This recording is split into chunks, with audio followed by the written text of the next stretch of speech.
नमस्कार दोस्तों, आप सभी का कलाम एकेडमी सीकर के डिजिटल स्टूडियो पर हार्दिक स्वागत, हार्दिक अभिनंदन।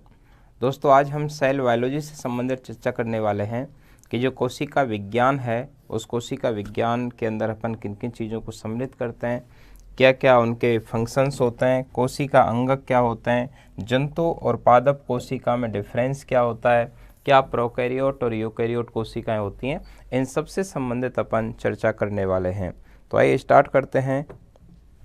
Cell biology. Cell biology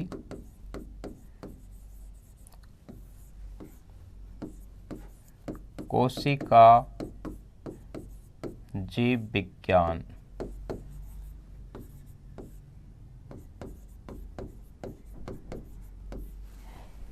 cell biology कोशिका जीव विज्ञान यानी कि कोशिका के बिना जीव का निर्माण नहीं हो सकता। हम जानते हैं कि कोशिका क्या है कि जो सेल होती है वो किसी भी जीव का निर्माण करने वाली सबसे छोटी संरचनात्मक एवं क्रियात्मक इकाई होती है।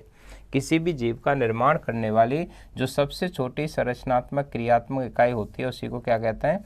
कोशिका कहते हैं, सेल कहते हैं। और जो कोशिकाएं होती हैं, इन कोशिका के जब समूह बन जाते हैं तो उन्हीं के समूह को बोलते हैं टिश्यू। क्या कहेंगे? उनको टिश्यू कहेंगे, ऊतक कहेंगे।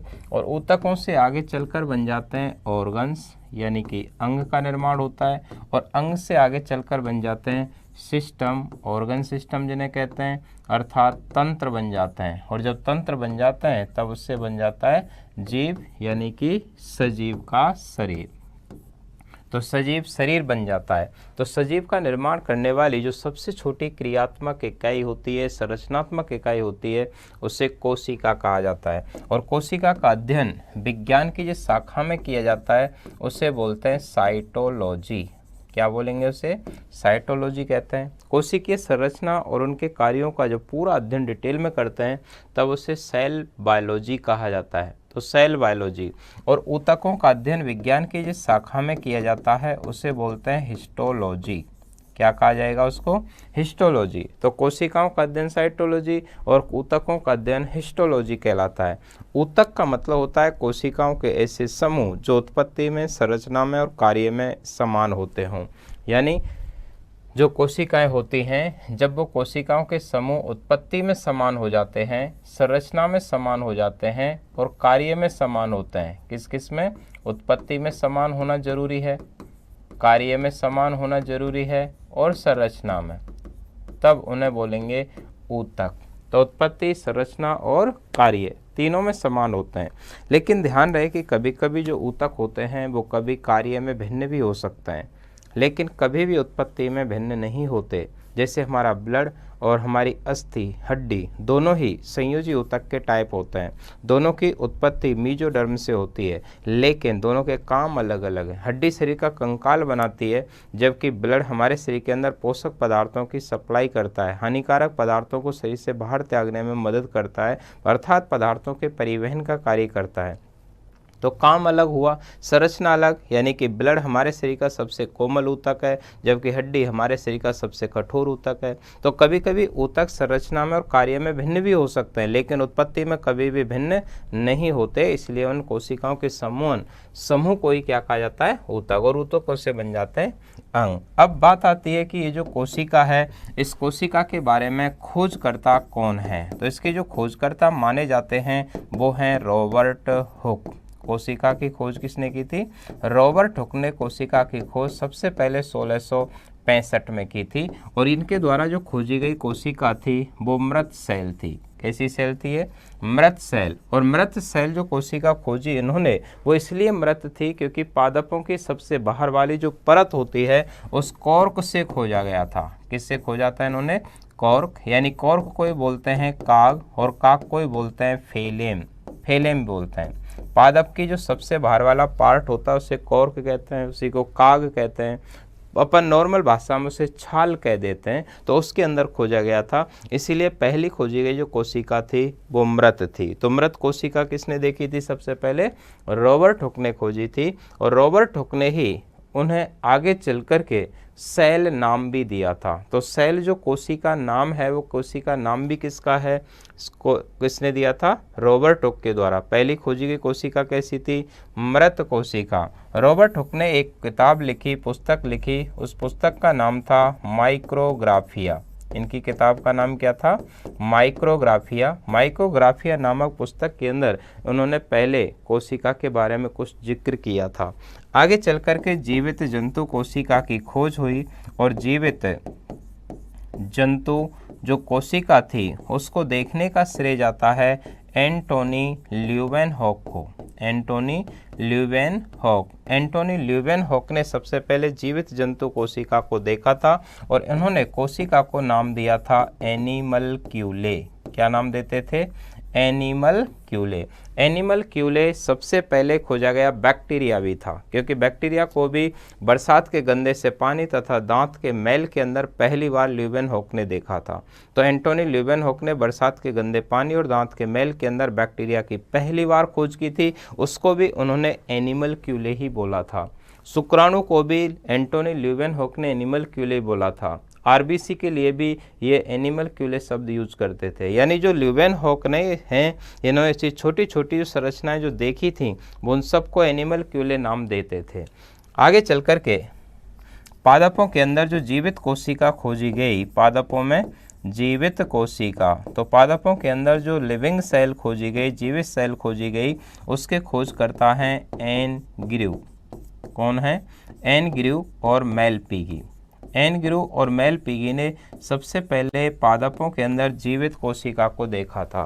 तो देखिए, कोशिका की खोज रॉबर्ट हुक ने की, जीवित जंतु कोशिका को सबसे पहले ल्यूवेनहॉक ने देखा, पादपों में जीवित कोशिका को सबसे पहले एनग्रू और मेलपिगी ने देखा था। रॉबर्ट हुक के द्वारा खोजी गई कोशिका मृत थी। रॉबर्ट हुक की जो पुस्तक की उसका नाम था माइक्रोग्राफिया।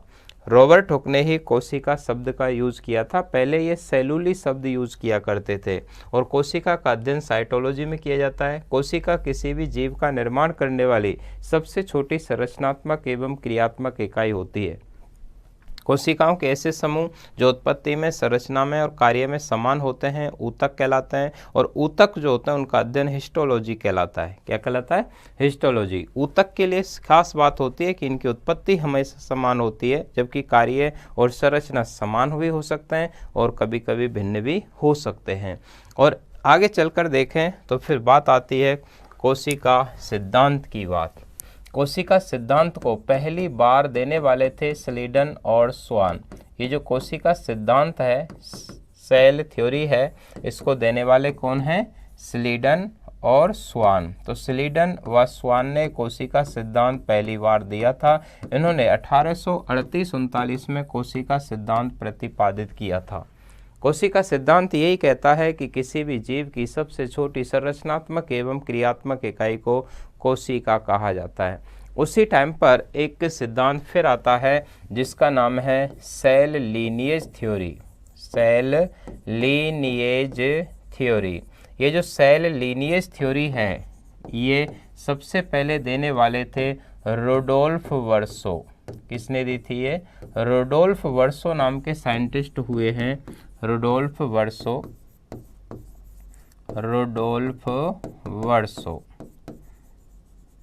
ये इंग्लिश में बोलते थे ओमनिस सेलुला ई सेलुला, ओमनिस सेलुलाई सेलुला। इसका अर्थ होता है कि जो नई सेल होती हैं वो नई सेल हमेशा पुरानी कोशिकाओं से बनती हैं। नई सेल पुरानी सेल से बनती हैं। तो नई सेल किससे बनती हैं, पुरानी सेल से बनती हैं। ये बात किसने कही थी, रुडोल्फ वर्सो ने। इसी सिद्धांत का नाम था सेल लीनिएज थ्योरी। तो सेल लीनिएज थ्योरी ये कहती है कि नई चीज़ें जो बनती हैं वो हमेशा पुरानी चीज़ों से बनती हैं। और ये बात फैक्ट भी है, क्योंकि यदि हम नए हैं तो हमारे कंपेयर में हमारे पेरेंट्स, पुराने हैं। हमारी यदि संतान नई है तो हम उनके कंपेयर में पुराने हैं, यानी जो नई चीज़ डेवलप होती है वो हमेशा पुरानी चीज़ों से होती है। इसी को एमोनस सेलुलाई सेलुला कॉन्सेप्ट कहा जाता है। नई चीज़ें हमेशा मॉडिफिकेशन होते हैं पुरानी चीज़ों के, सेल थ्योरी ऐसा कहती है। तो और इससे रुडोल्फ वर्सो ने ही आधुनिक कोशिका सिद्धांत भी प्रतिपादित किया था। कोशिका सिद्धांत के कुछ अपवाद भी होते हैं, और कोशिका सिद्धांत का अपवाद देखें तो अपवाद है वायरस। कौन है भाई? वायरस। वायरस कोशिका सिद्धांत का पालन नहीं करता। वायरस को एकैरियोट कहा जाता है। वायरस को क्या कहा जाता है? एकैरियोट्स। तो वायरस जो होते हैं वो एकैरियोट्स होते हैं। वायरस सजीव और निर्जीव दोनों के बीच की योजक कड़ी होते हैं। ये कोशिका सिद्धांत का पालन नहीं करते। वायरस जो होते हैं इसके अंदर इनमें या तो डीएनए ही पाया जाता है या आरएनए पाया जाता है। तो डीएनए या आरएनए एक ही न्यूक्लिक एसिड पाया जाता है, इसलिए वायरस कोशिका सिद्धांत का पालन भी नहीं करते। तो कोशिका सिद्धांत सेल थ्योरी किसकी है? स्लीडन स्वान की। रुडोल्फ वर्सो का सिद्धांत कौन सा है? Cell lineage theory. किसने कहा था हमने सेलुलाई सेलुला? तो ये रुडोल्फ वर्सो का ही कथन था। यदि सबसे बड़ी कोशिका की बात की जाए तो सबसे बड़ी कोशिका शुतुरमुर्ग का अंडा होती है। शुतुरमुर्ग का अंडा। तो शुतुरमुर्ग का अंडा ऑस्ट्रिच एग सबसे बड़ा होता है, जबकि सबसे छोटी जो कोशिका होती है वो सबसे छोटी कोशिका माइकोप्लाज्मा की होती है। किसकी होती है? माइकोप्लाज्मा। और माइकोप्लाज्मा को बोलते हैं PPLO, या इसी को बोलते हैं प्रकृति के जोकर भी कहा जाता है, या इसी को कहा जाता है भित्ति रहित बहुरूपी जीव। भित्ति रहित बहुरूपी जीव भी कहते हैं। तो भित्ति रहित बहुरूपी जीव बॉल लेस प्लियोमॉर्फिक ऑर्गेनिज्म भी कहा जाता है, या प्रकृति के जोकर माइकोप्लाज्मा को कहा जाता है। इनकी जो साइज होती है वो छोटी होती है, जैसे mycoplasma gallisepticum, mycoplasma lead लेवाई, mycoplasma होमिनेस, ये बहुत छोटे होते हैं। 0.1 माइक्रोन की साइज के ही लगभग होते हैं इनकी साइज। और ये जो PPLO है, PPLO का पूरा नाम होता है pleuro pneumonia like organism. Pleuro pneumonia like organism. तो प्ल्यूरो निमोनिया लाइक ऑर्गेनिज्म, ये PPLO का पूरा नाम है। काफ़ी इंपॉर्टेंट क्वेश्चन बनता है कि निम्न में से कोशिका भित्ति रहित जीव कौन सा है जिससे प्रकृति के जोकर कहते हैं? तो माइकोप्लाज्मा। माइकोप्लाज्मा वायरस से भी छोटे होते हैं। देखिए, बैक्टीरिया से छोटे होते हैं वायरस, वायरस से छोटे होते हैं माइकोप्लाज्मा। माइकोप्लाज्मा जो होते हैं उनके चारों ओर कोई कोशिका भित्ति नहीं होती, इसलिए इनकी आकृति हमेशा बदलती रहती है, इसीलिए इन्हें भित्ति रहित बहुरूपी प्लियोमॉर्फिक ऑर्गेनिज्म कहा जाता है, या ये प्रकृति के जोकर के नाम से जाने जाते हैं। जंतु शरीर की बात की जाए तो जंतुओं के अंदर सबसे लंबी कोशिका होती है नर्व सेल। न्यूरॉन्स की जो कोशिकाएं होती हैं वो सबसे लंबी कोशिका का उदाहरण है। और न्यूरॉन्स जैसे तंत्रिका कोशिका कहा जाता है, ये न्यूरॉन्स से नर्वस सिस्टम का निर्माण होता है। तो नर्वस सिस्टम का निर्माण करने वाली सबसे छोटी इकाई न्यूरॉन्स। न्यूरॉन्स जंतु की सबसे लंबी कोशिका होती है, और न्यूरॉन्स शरीर की एकमात्र ऐसी कोशिका भी है जिसमें विभाजन की क्षमता नहीं होती। न्यूरॉन्स जो होते हैं उनके अंदर रीजनरेशन या पुनरुद्भवन की क्षमता नहीं होती।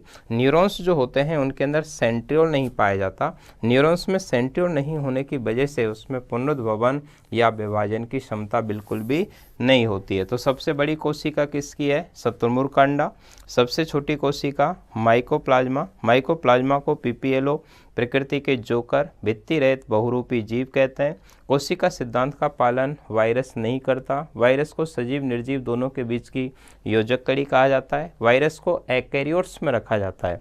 ये ना प्रोकैरियोट है ना यूकैरियोट है, ये एकैरियोट है, एक कोशिकीय है। ये एकमात्र ऐसा जीव है जो कि कोशिकीय संगठन नहीं रखता, प्रोटोप्लाज्म नहीं रखता, जिसमें कोई जीव द्रव्य नहीं पाया जाता, इसके अंदर श्वसन की क्रिया नहीं होती, हमेशा अविकल्पी परजीवी के रूप में पाया जाता है। तो जो वायरस है, ये वायरस है क्या? अविकल्पी पैरासाइट्स होता है। Cell lineage theory Rudolf verso की है। कोशिका सिद्धांत स्लीडन और स्वान का दिया हुआ है। अब आगे देखते हैं कि जो कोशिका है उस कोशिका के अंदर भरा रहता है जीव द्रव्य। क्या भरा रहता है? जीव द्रव्य प्रोटोप्लाज्म भरा हुआ रहता है। ये जो प्रोटोप्लाज्म है कोशिका के अंदर जीव द्रव्य है, इसको सबसे पहले देखने का श्रेय, इसे सबसे पहले देखने का श्रेय जाता है कोर्टी को। तो कोर्टी नाम के साइंटिस्ट थे, उन्होंने जीव द्रव्य को सबसे पहले देखा था। आगे चलकर एक साइंटिस्ट आए जिनका नाम था फेलिक्स डुजार्डिन। क्या नाम है? फेलिक्स डुजार्डिन। और फेलिक्स डुजार्डिन ने इसी तरल पदार्थ का नाम दिया था सारकोड। फेलिक्स डुजार्डिन ने क्या नाम दे दिया? सारकोड। प्रोटोप्लाज्म को कह दिया। आगे चलकर साइंटिस्ट आए जिनका नाम था पुरकिंजे। क्या नाम है? पुरकिंजे। इन्होंने जीव द्रव्य या प्रोटोप्लाज्म शब्द दिया था। तो प्रोटोप्लाज्म शब्द जो है जीव द्रव्य, ये किसका दिया हुआ है? पुरकिंजे का। फेलिक्स डुजार्डिन ने इसी को क्या कहा था? सारकोड। सबसे पहले किसने देखा था? तो कोर्टी ने देखा था। आगे साइंटिस्ट एक आए जिनका नाम था हक्सले। क्या नाम है? हक्सले। इन्होंने कहा था जीव द्रव्य जीवन का भौतिक आधार है। जीव द्रव्य जीवन का भौतिक आधार है। तो जीव द्रव्य जीवन का भौतिक आधार है, ये बात किसने कही थी?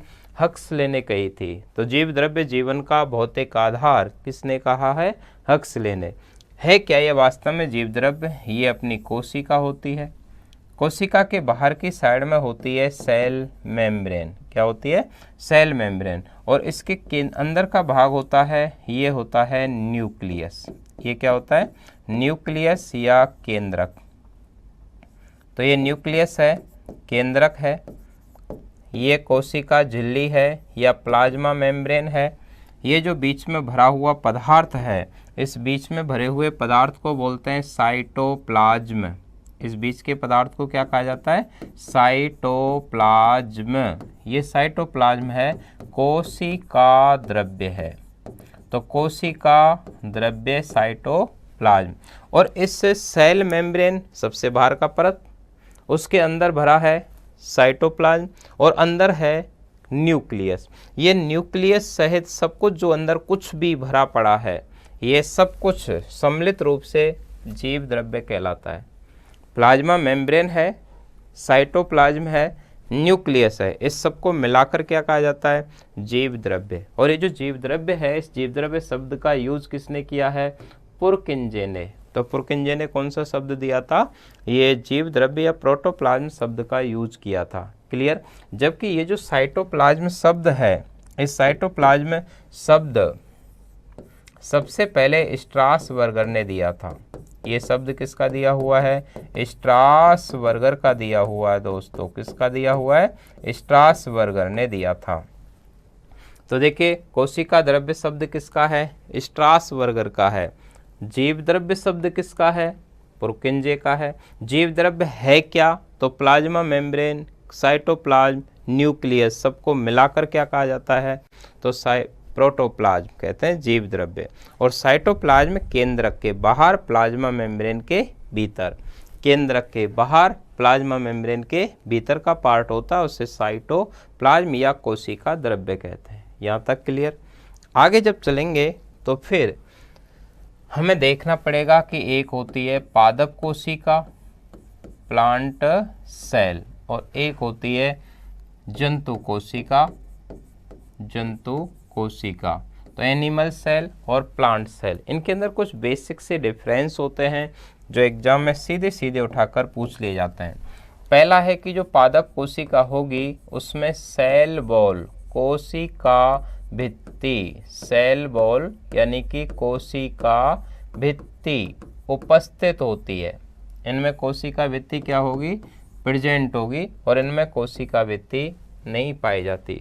तो कोशिका भित्ति किस में पाई जाती है? तो कोशिका भित्ति पाई जाती है पादपों के अंदर। और पादपों के अंदर जो कोशिका भित्ति है, ये बनी होती है दोस्तों सेलुलोज और पैक्टिन की। किसकी बनी होती है? सेलुलोज और पैक्टिन की। तो कोशिका भित्ति का पाए जाना किसका लक्षण है? पादपों का। जंतुओं के अंदर कोशिका भित्ति नहीं पाई जाती। दूसरा अंतर अपन देखें तो दूसरा अंतर होगा, इनके अंदर प्लास्टिड पाए जाते हैं। क्या पाए जाते हैं? प्लास्टिड, लवक पाए जाते हैं। लवक जो होते हैं प्लास्टिड होते हैं, जैसे क्लोरोप्लास्टिड है या ल्यूकोप्लास्टिड है, क्रोमोप्लास्टिड हैं। तो इनके अंदर इनमें प्लास्टिड पाए जाते हैं। जंतुओं के अंदर कोई भी प्लास्टिड नहीं पाया जाता। इनके अंदर प्लास्टिड्स में भी क्लोरोप्लास्ट यानी कि हरित लवक पाए जाते हैं। क्लोरोप्लास्ट हरित लवक पाए जाते हैं। हरित लवक होने की वजह से ये कोशिका स्वपोषी होती है, मतलब ये प्रकाश संश्लेषण करते हैं, तो ये स्वपोषी कोशिका होती है। इनके अंदर क्लोरोप्लास्ट नहीं होते, अतः ये परपोषी कोशिका होती है। कैसी होती है? परपोषी। ये परपोषी है, ये हेटेरोट्रोपिक होती है, ये ऑटोट्रोपिक होती है, क्योंकि इनमें क्लोरोप्लास्ट होते हैं, हरे कलर के प्रकाश संश्लेषी वर्णक होते हैं, जो प्रकाश संश्लेषण करके अपना भोजन स्वयं बनाते हैं।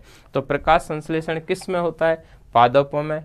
प्लास्टिड किस में पाए जाते हैं? पादपों में। सेल वॉल भी किस में पाई जाती है? पादपों में। जबकि जंतुओं के अंदर ना तो सेल वॉल होती है, ना प्लास्टिड होते हैं, ना क्लोरोप्लास्टिड होती है। ये तो पोषण के लिए, भोजन के लिए पादपों पर डिपेंड रहते हैं। लेकिन ध्यान रहे, अपवाद है एक, अपवाद युगलीना। क्या नाम है? युगलीना। युगलीना जो होता है ये प्रकाश संश्लेषी जंतु है। प्रकाश संश्लेषी जंतु, तो प्रकाश संश्लेषी जंतु का उदाहरण है, इसीलिए इसे जंतु और पादप के बीच की योजक कड़ी भी कहा जाता है। तो जंतु और पादप के बीच की योजक कड़ी किसको कहा जाता है? तो युगलीना को कहा जाता है। एकमात्र प्रकाश संश्लेषी जंतु कौन सा है? युगलीना। युगलीना प्रोटोजोआ के अंदर वर्गीकृत किया जाता है। इसमें क्लोरोप्लास्ट भी पाए जाते हैं। ये प्रकाश संश्लेषण की क्षमता रखता है, इसलिए जंतु पादप दोनों के बीच की योजक कड़ी के नाम से भी इसे जाना जाता है। नेक्स्ट होगा, इनमें जो भोजन का संग्रह होता है, ये भोजन संग्रह स्टार्च के रूप में करते हैं। किसके रूप में करते हैं? ये स्टार्च। जबकि जंतुओं के अंदर भोजन का जो संग्रह होता है वो ग्लाइकोजन के रूप में होता है। भोजन संग्रह किसके रूप में होता है? ग्लाइकोजन के रूप में। तो जंतुओं में संग्रहित भोजन कौन सा है? ग्लाइकोजन। और पादपों में संग्रहित भोजन कौन सा है? तो स्टार्च होता है। नेक्स्ट अंतर होता है कि इनकी रिक्तिकाएं होती हैं। रिक्तिका बोलें, रसधानी बोलें, एक ही बात है। रिक्तिका, रसदानी या वैक्यूल, ये बड़ी होती हैं और सुविकसित होती हैं।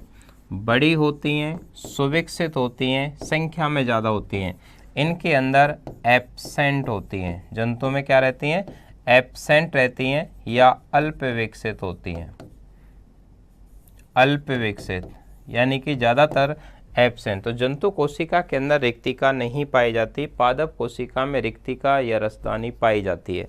जंतुओं के अंदर ये होंगी तो अल्प विकसित या नाम मात्र की होती हैं।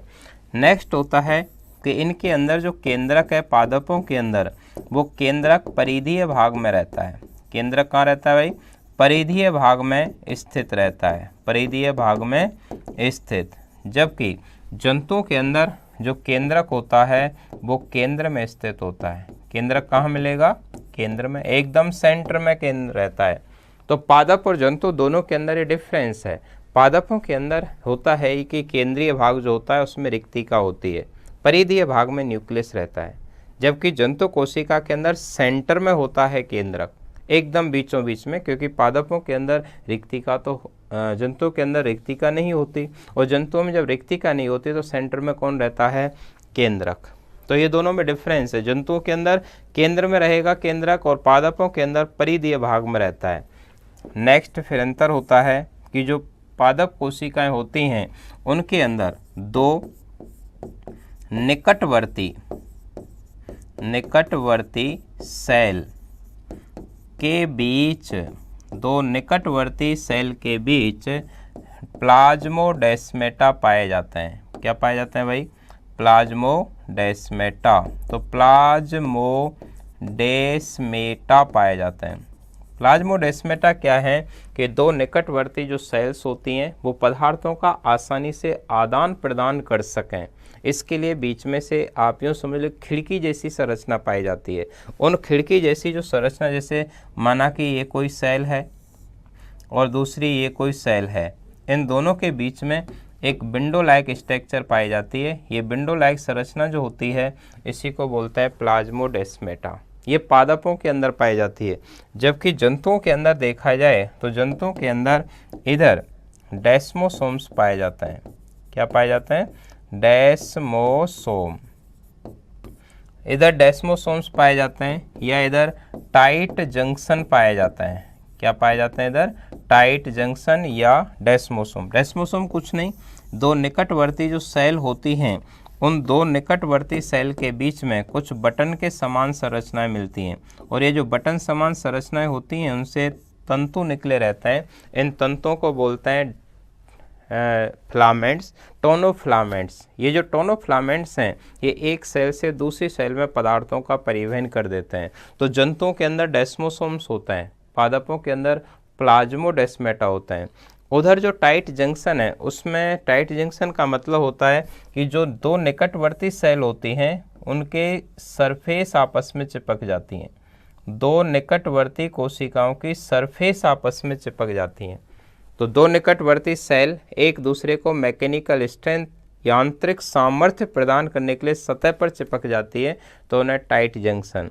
और दो सेल के बीच में बटन के समान संरचना होती है जिनसे टोनोफिलामेंट तंतु निकले रहते हैं।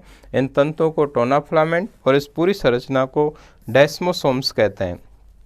यहाँ पादपों के अंदर दो निकटवर्ती सेल के बीच इनका नाम होता है प्लाज्मोडेस्माटा। इधर की साइड में पादपों के अंदर देखी जाए तो पादपों के अंदर जब साइटोप्लाज्म का कोशिका द्रव्य का विभाजन होता है तो साइटोप्लाज्म का विभाजन कोशिका पट्टी निर्माण विधि से होता है। कोशिका पट्टी, तो कोशिका पट्टी निर्माण विधि के द्वारा कोशिका द्रव्य का विभाजन होता है। इनमें कोशिका पट्टी बनती है। इधर यदि जंतुओं की बात की जाए तो यहाँ पर संकुचन एवं खांच निर्माण विधि से होता है। संकुचन एवं खांच निर्माण विधि के द्वारा होता है। तो संकुचन एवं खांच निर्माण विधि से किसमें होगा विभाजन? जंतुओं के अंदर। तो कोशिका पट्टी का बनना पादपों का लक्षण है। दो निकटवर्ती कोशिकाओं के बीच प्लाज्मोडेस्माटा पाए जाना पादपों का लक्षण है। केंद्रक का परिधीय भाग में होना पादपों का लक्षण है। रिक्तिका बड़ी सुविकसित ज़्यादा होना पादपों का लक्षण है। भोजन संग्रह स्टार्च के रूप में करना, क्लोरोप्लास्ट पाए जाना, प्लास्टिड पाए जाना, कोशिका भित्ति पाए जाना, ये सारे लक्षण जो बोले हैं ये पादपों के हैं। जबकि जो जंतु होते हैं उनके अंदर स्टार्च के स्थान पर ग्लाइकोजन, क्लोरोप्लास्ट नहीं होता, कोशिका भित्ति जंतुओं में नहीं होती। इनके अंदर निकटवर्ती कोशिकाएं डेस्मोसोम टाइट जंक्शन से जुड़ी रहती हैं। केंद्रक एकदम केंद्रीय वाले भाग में पाया जाता है। और कोशिका का विभाजन जब होता है साइटोप्लाज्म का, तो बाहर से अंदर की तरफ एक खांच बनती है। उस खांच बनने की वजह से कोशिका द्रव्य केंद्रक के सहित दो भागों में बट जाता है। उसे संकुचन एवं खांच निर्माण विधि कहा जाता है। तो ये जंतु और पादप दोनों के अंदर कुछ बेसिक डिफरेंस देखे। अब देखते हैं प्रोकैरियोट और यूकैरियोट्स में। प्रोकैरियोट कोशिका होती है और एक यूकैरियोट कोशिका होती है। यूकैरियोट को बोलते हैं ससीम केंद्री। ससीम केंद्री यानी कि ससीम केंद्री केंद्रक जो होता है वो सुविकसित होता है और इनके अंदर केंद्रक नहीं होता, इसलिए इन्हें बोलते हैं असीम केंद्री। तो इन्हें असीम केंद्री कहेंगे, उन्हें ससीम केंद्री कहेंगे। असीम केंद्री या प्रोकैरियोट्स जो होती हैं उनके अंदर छोटी छोटी साइज वाली सेल्स आती हैं। जैसे पहला इसका लक्षण देखें तो ये जो प्रोकैरियोट्स होंगे उसके एग्जाम्पल मैं लिख देता हूँ। यहाँ पर इसके अंदर आएगा बैक्टीरिया। कौन आएगा उदाहरण? बैक्टीरिया। तो बैक्टीरिया प्रोकैरियोट जीव होता है। इसके अंदर उदाहरण आएगा माइकोप्लाज्मा। कौन सा? माइकोप्लाज्मा। इसके अंदर उदाहरण आएगा blue green algae, BGA, blue green algae. Mycoplasma, bacteria, blue green algae. Blue green algae को साइनोबैक्टीरिया कहते हैं ब्लू ग्रीन एल्गी को क्या कहा जाता है? साइनोबैक्टीरिया। तो इन्हें साइनोबैक्टीरिया के नाम से जानते हैं। तो ये साइनोबैक्टीरिया हैं। तो साइनोबैक्टीरिया, तो ये तीनों जो एग्जाम्पल हैं ये ऐसे जीव हैं जिनके अंदर केंद्रक नहीं होता, केंद्रक झिल्ली नहीं होती, ये प्रोकैरियोट्स के अंदर आते हैं। इधर की साइड में देखें तो इधर आएंगे जंतु व पादप कोशिका।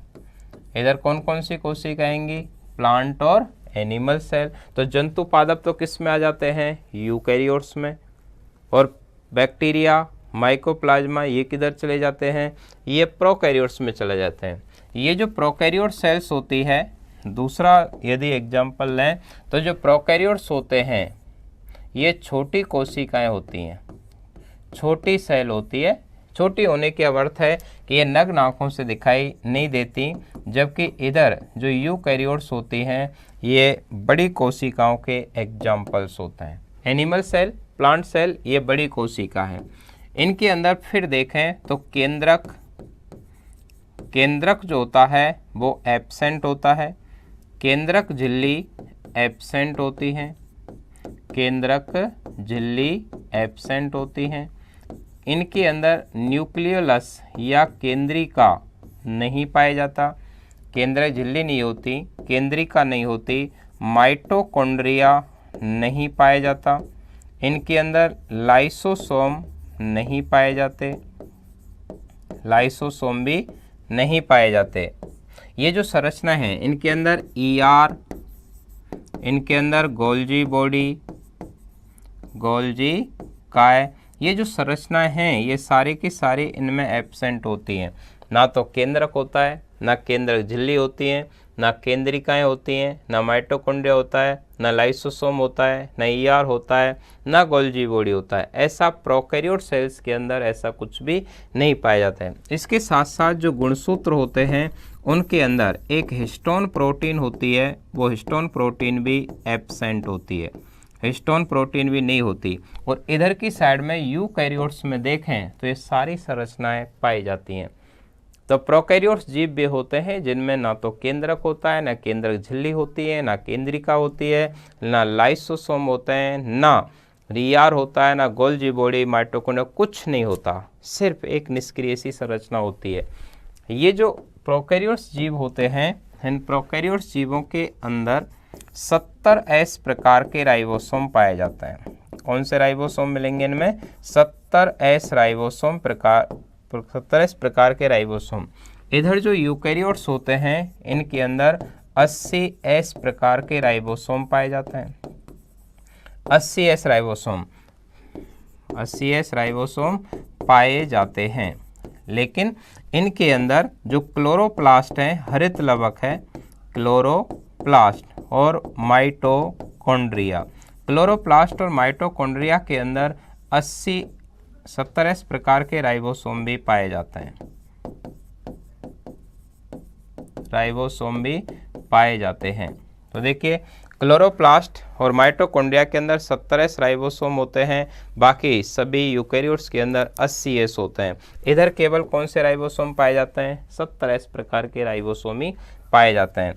नेक्स्ट इनमें डिफरेंस देखा जाए तो फिर डिफरेंस होता है कोशिका विभाजन की बात की जाए तो कोशिका विभाजन जो होता है ये कोशिका विभाजन इधर असूत्री होता है।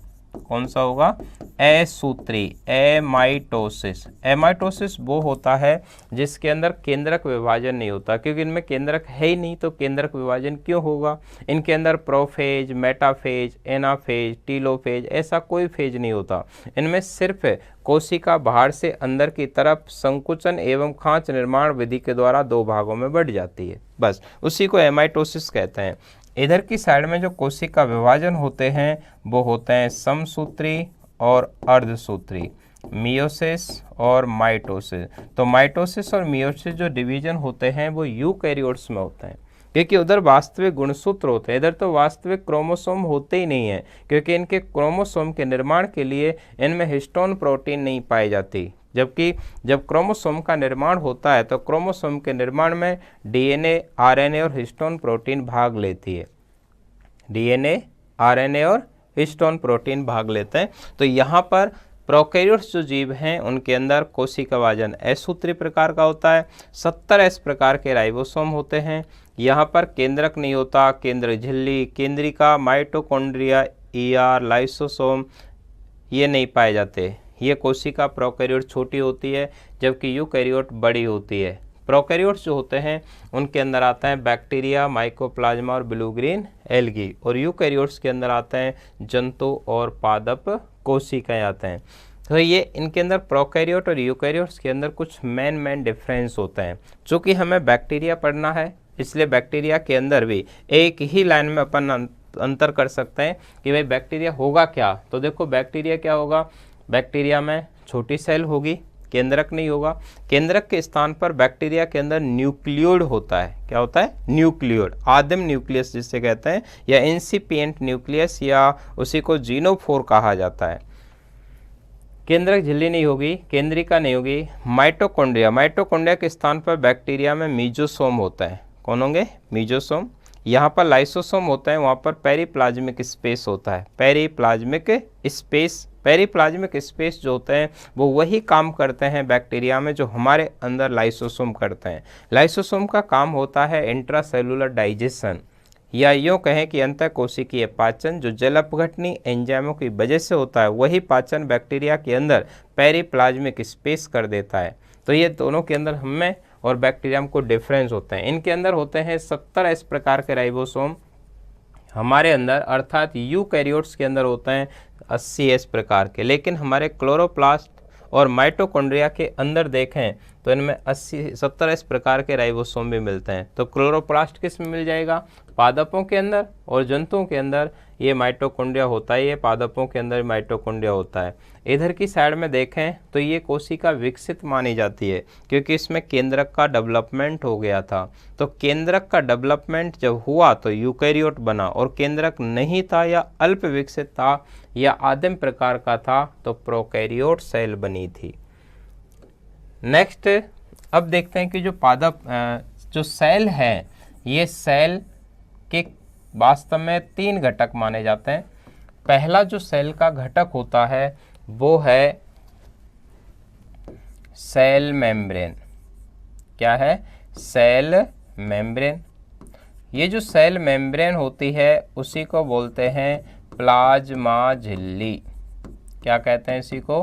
प्लाज्मा झिल्ली। इसके अंदर जो कुछ भरा रहता है उसे बोलते हैं साइटोप्लाज्म। क्या कहेंगे उसको? साइटोप्लाज्म कहेंगे, कोशिका द्रव्य कहेंगे। और जो कोशिका द्रव्य है उसके भी फिर 2 पार्ट माने जाते हैं।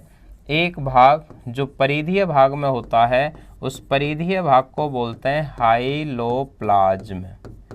क्या कहते हैं उसको? हाइलोप्लाज्म। और जो अंदर की साइड में केंद्रीय वाले भाग में होता है उसे बोलते हैं ट्रोफोप्लाज्म। तो एक हाइलोप्लाज्म होता है, एक ट्रोफोप्लाज्म। हाइलोप्लाज्म बाहर की साइड का साइटोप्लाज्म है, ट्रोफोप्लाज्म अंदर का होता है। इसके अंदर फिर दूसरी संरचनाएं होती हैं। एक ट्रोफोप्लाज्म में जीवित भाग होता है, जीवित भाग, और एक होता है मृत भाग। जो जीवित भाग है उसे बोलते हैं कोशिका अंगक। क्या नाम देंगे इसको? कोशिका अंगक कहते हैं इसे, सेल ऑर्गेनेल्स कहते हैं। तो जो सेल ऑर्गेनेल्स शब्द यूज किया जाता है वो करेंगे जीवित भाग के लिए। मृत भाग जो होता है उसे बोलते हैं मेटाप्लाज्म। क्या नाम देंगे इसको? मेटाप्लाज्म, या इसी का नाम होता है अंतर्वेशी पदार्थ। अंतर्वेशी पदार्थ। तो अंतर्वेशी पदार्थ इंक्लूजन बॉडी, इंक्लूजन बॉडी कहें, मेटाप्लाज्म कहें, पेरीप्लाज्म कहें, एक ही बात होती है। इस जीवित भाग के अंदर फिर 2 संरचनाएं सम्मिलित कर लेते हैं। एक होती हैं झिल्ली, दोहरी झिल्ली युक्त, दोहरी झिल्ली वाली संरचना। एक होती हैं झिल्ली रहित संरचना, झिल्ली रहित संरचना। एक होती हैं माइक्रो बॉडीज। कौन सी बॉडी? माइक्रो बॉडी, सूक्ष्म काय जिन्हें कहते हैं। देखिए दोहरी झिल्ली के अंदर आते हैं माइटोकॉन्ड्रिया। कौन आ जाएगा इसमें? माइटोकॉन्ड्रिया, और याद रखना है क्लोरोप्लास्ट। तो माइटोकॉन्ड्रिया और क्लोरोप्लास्ट के चारों ओर कितनी मेम्ब्रेन मिलेंगी आपको? Double membrane. दोहरी झिल्ली पाई जाएंगी, डबल मेम्ब्रेन होती हैं, इसलिए दोहरी झिल्ली युक्त कोशिकांग में आ जाता है माइटोकॉन्ड्रिया और क्लोरोप्लास्ट। झिल्ली रहित के अंदर याद रखना है राइबोसोम को। किसको याद रखना है? राइबोसोम। तो राइबोसोम आ जाता है। माइक्रोबॉडीज जो होते हैं वो माइक्रोबॉडीज के अंदर एक झिल्ली वाली संरचनाएं आ जाती हैं। एक झिल्ली वाली संरचनाओं के अंदर जैसे पेरोक्सीसोम आ जाएगा, पेरोक्सीसोम, या यूरिकोसोम, ग्लाइऑक्सीसोम, ग्लाइऑक्सीसोम, या स्फीयरोसोम, तो स्फीयरोसोम, ग्लाइऑक्सीसोम, पेरोक्सीसोम, ये सारी की सारी जो संरचनाएं हैं इनको बोलते हैं माइक्रोबॉडीज। कौन सी बॉडी बोलते हैं इनको? माइक्रोबॉडीज। तो इन्हें सूक्ष्म काय के नाम से जाना जाता है। तो सूक्ष्म कौन कौन से हो गए ये? Peroxisome, glyoxysome, स्फीयरोसोम। झिल्ली रहित के अंदर कौन आ जाते हैं? राइबोसोम, जो सबसे छोटे भी होते हैं। दोहरी झिल्ली युक्त कौन है? Mitochondria, chloroplast. और एकल झिल्ली वाले जो होते हैं, एकल झिल्ली जिनके चारों ओर कितनी मेम्ब्रेन मिलेंगी? केवल एकल झिल्ली मिलेगी। उस एकल झिल्ली के अंदर आ जाते हैं लाइसोसोम, ER, गोल्जी बॉडी और लाइसोसोम। तो ये जो तीनों संरचना हैं इनके चारों ओर कितनी झिल्ली मिलती है? एक मिलती है। दोहरी झिल्ली में माइटोक्लोरोप्लास्ट, झिल्ली रहित में राइबोसोम, और सूक्ष्म बॉडी जिन्हें कहते हैं वो कौन है? पेरोक्सीसोम, ग्लाइऑक्सीसोम, स्फीयरोसोम्स होते हैं।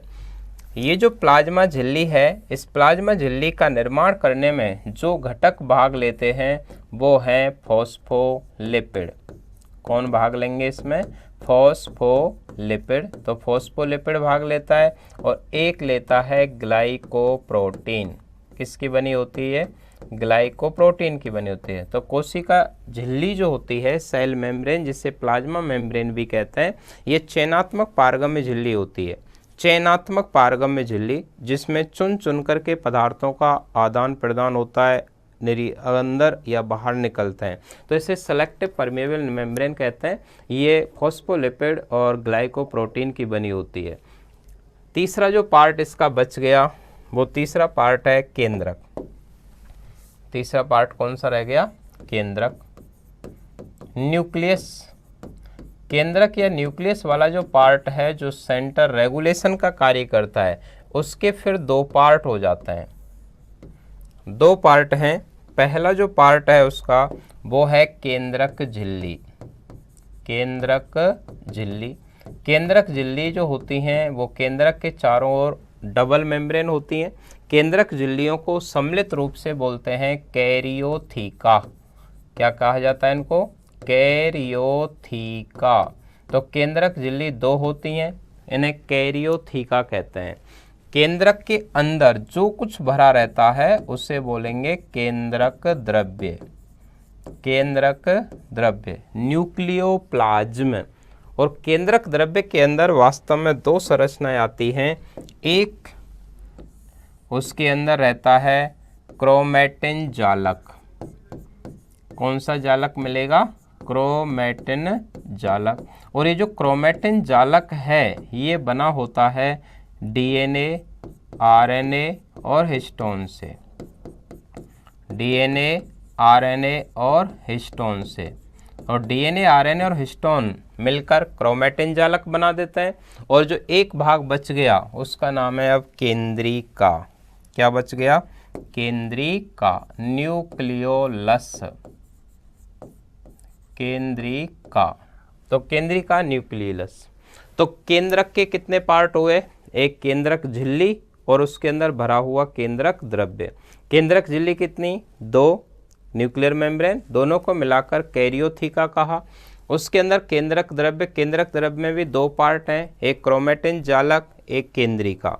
क्रोमेटिन जालक में क्या होगा? डीएनए, आरएनए और हिस्टोन प्रोटीन। इस क्रोमेटिन जालक से ही आगे चलकर क्रोमोसोम बनते हैं। यहाँ से प्रश्न सीटेट में भी उठाया हुआ है कि डीएनए की मात्रा सबसे ज़्यादा कहाँ होती है? प्लाज्मा मेम्ब्रेन में, कोशिका द्रव्य में, केंद्रक में। तो केंद्रक में डीएनए मेनली होता है। आरएनए कोशिका द्रव्य में पाया जाता है, ज़्यादातर आरएनए किसमें मिलेगा? कोशिका द्रव्य में, जबकि केंद्रक में डीएनए की मात्रा ज़्यादा होती है। और उस क्रोमेटिन जालक के भी जो सेंटर में रहती है वो केंद्रिका होती है। केंद्रिका का काम होता है राइबोसोम का निर्माण करना, इसलिए केंद्रिका को राइबोसोम निर्माण की फैक्ट्री कहते हैं। जबकि राइबोसोम का काम होता है प्रोटीन का निर्माण करना, इसलिए राइबोसोम को प्रोटीन निर्माण की फैक्ट्री। तो प्रोटीन निर्माण की फैक्ट्री राइबोसोम, और राइबोसोम निर्माण की फैक्ट्री कौन होते हैं? तो वो कौन होंगे? केंद्रिका होती है। तो ये अपन ने आउटलाइन बनाई। ये जो कोशिका झिल्ली है, इस कोशिका झिल्ली के फिर अलग अलग कई सारे सिद्धांत दिए गए हैं कि कोशिका झिल्ली को समझाने के लिए सिद्धांत हैं। पहला जो कोशिका झिल्ली को समझाने वाला सिद्धांत है वो है इकाई कला सिद्धांत। कौन सा सिद्धांत है? इकाई कला सिद्धांत। आपको याद रखना है, इकाई कला सिद्धांत देने वाले थे रॉबर्टसन। ये किसका दिया हुआ है? रॉबर्टसन ने दिया था। एक जो सिद्धांत है उसे बोलते हैं सैंडविच थ्योरी, सैंडविच सिद्धांत। इसको देने वाले थे डैनियली और डेविसन। डैनियली और डेविसन के द्वारा ये सिद्धांत दिया गया था। लेकिन एक सिद्धांत जो सर्वमान्य सिद्धांत है उसका नाम है तरल मोज़ेक मॉडल। कौन सा मॉडल है? तरल मोज़ेक मॉडल। ये मॉडल आपको जरूर याद रखना है क्योंकि ये कोशिका झिल्ली को समझाने वाला सर्वमान्य सिद्धांत है। तो कोशिका झिल्ली को समझाने के लिए सर्वमान्य सिद्धांत कौन सा दिया गया है? तरल मोज़ेक मॉडल। और इस सिद्धांत को देने वाले थे सिंगर और निकोलसन। किसका दिया हुआ है ये? सिंगर व निकोलसन के द्वारा ये सिद्धांत दिया गया था। सिंगर और निकोलसन ने दिया था। इनका मानना था कि जो कोशिका झिल्ली होती है उसका निर्माण 2 चीज़ों से मिलकर होता है। बाहर की साइड में प्रोटीन रहते हैं जिन्हें प्रोटीन को बोलते हैं ग्लाइकोप्रोटीन, और बीच का जो पार्ट होता है उसे बोलते हैं फॉस्फोलिपिड कहते हैं। तो ये प्लाज्मा मेम्ब्रेन को समझाने के लिए इन्होंने तरल मोज़ेक मॉडल दिया। उसमें ग्लाइकोप्रोटीन, ये ग्लाइकोप्रोटीन जो होती है इन्हीं को इन्होंने गुलाब जामुन भी बोला था। क्या बोला था? गुलाब जामुन। और जो फॉस्फोलिपिड है इसको इन्होंने बोला था चाशनी। यानी कि फॉस्फोलिपिड की वजह से तरलता होती है, और तरलता का मतलब तो ऐसे है कि जब इसकी संरचना देखें तो ये बाहर वाले सिरे, ये बाहर वाले सिरे, ये प्लाज्मा मेम्ब्रेन के बाहर वाले जो सिरे हैं यहाँ पर रहती है प्रोटीन। ये प्रोटीन, ये प्रोटीन, प्रोटीन, प्रोटीन। और जो बीच का पूरा पार्ट है, ये बीच का सारा भाग जितना भी होता है ये बना होता है लिपिड का। ये का बना रहता है? लिपिड का बना रहता है। तो बीच में रहती है लिपिड, यहाँ सिरे वाले भाग प्रोटीन, इधर की वाले सिरे वाले भाग पर भी रहती है प्रोटीन। ये प्रोटीन भाग सिरे पर रहते हैं। बाकी का जो बीच का पार्ट है वो किससे बना हुआ है? लिपिड से। प्रोटीन पार्ट ये 20 एंगस्ट्रॉम मोटा होता है। बीच का जो पार्ट है लगभग 35 एंगस्ट्रॉम मोटा होता है। ये साइड वाला अंदर का पार्ट है ये भी 20 एंगस्ट्रॉम। ऐसे करके जो टोटल प्लाज्मा मेम्ब्रेन की मोटाई निकल के आती है, तो टोटल प्लाज्मा मेम्ब्रेन लगभग कितनी मोटी होती है? तो 75 एंगस्ट्रॉम की होती है। ये जो कोशिका झिल्ली है इसे समझाने के लिए कई सारे सिद्धांत हैं, लेकिन तरल मोज़ेक मॉडल जो कोशिका झिल्ली को समझाने वाला सर्वमान्य सिद्धांत है, उसका मानना था कि प्लाज्मा मेम्ब्रेन कुछ ऐसी संरचना है जिसमें सिरे वाले भागों पर प्रोटीन रहेंगे, प्रोटीन ग्लाइकोप्रोटीन होते हैं, बीच में जो भी होता है वो फॉस्फोलिपिड होता है। फॉस्फोलिपिड जो होता है वो 35 एंगस्ट्रॉम होता है, दोनों सिरों पर 20-20 एंगस्ट्रॉम मोटाई के प्रोटीन पाए जाते हैं। तो प्रोटीन और लिपिड दोनों मिलकर क्या बना देते हैं? कोशिका झिल्ली। कोशिका झिल्ली को ही बोलते हैं प्लाज्मा झिल्ली। और कोशिका झिल्ली के अंदर जो भरा रहता है उसे बोलते हैं साइटोप्लाज्म, और साइटोप्लाज्म के अंदर जो होता है उसे बोलते हैं केंद्रक। और उस सबको मिला दिए जाए तो बन जाता है जीव द्रव्य प्रोटोप्लाज्म। तो प्रोटोप्लाज्म बन जाएगा यदि इन सबको आपस में मिला दिए जाए तो ये अपन ने देखा कि जो कोशिका है उसके घटक कौन से होते हैं, तो 3 घटक माने जाते हैं, plasma membrane, cytoplasm, nucleus. Plasma membrane lipid protein की बनी होती है। साइटोप्लाज्म के 2 पार्ट, हाइलोप्लाज्म, ट्रोपोप्लाज्म। हाइलोप्लाज्म बाहर का होता है, ट्रोपोप्लाज्म अंदर का पार्ट होता है। इधर केंद्रक के 2 पार्ट, केंद्रक झिल्ली और केंद्रक द्रव्य। ये अपन ने बेसिक जो सेल के जो पार्ट्स होते हैं उनसे संबंधित चर्चाएं की। यहाँ से आगे की बातें फिर नेक्स्ट क्लास में कंटिन्यू करेंगे। थैंक्स टू ऑल, मिलेंगे नेक्स्ट क्लास में।